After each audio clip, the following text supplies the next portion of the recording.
Ety am-piandohana dia tianainy mampafantatra ny rehetra fa izay rehetra no tao ambadiky ny petsy Gen-Z Madagasikara izay nentina tamin'ny hetsy-bahoaka ny 5 septambra izay naharesy lahatra vahoaka sy tanora maro nijoro sy nanao viverin'ny ainy ho an'ny Madagasikara.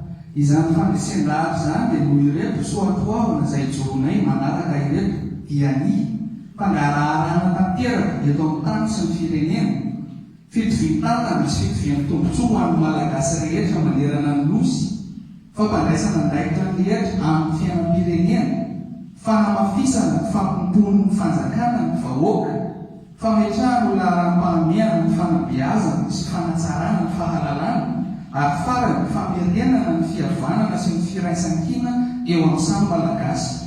Ankehitriny anefa dia tsapanay fa tsy nohajaina ny fanirianay mba hisin'ny fifampidiniana mazava sy mangarahara tamin'ny fanendrena praiminisitra sy fananganana ny governemanta. Ary tao tsy mizotra mankany amin'ilay tena fanovana ny toedrara.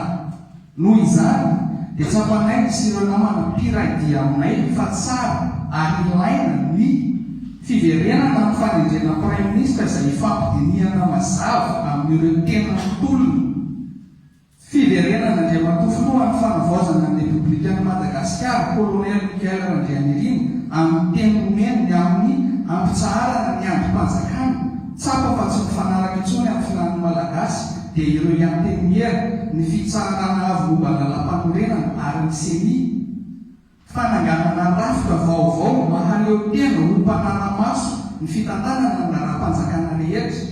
Rafitra izay ahafahanay mijery akaiky ary ankalalana tanteraka ny asan'ny tompona ndraiky mpanjakana isan-tsokajiny ary koa rafitra manana fahefana hanasaza rainay izany.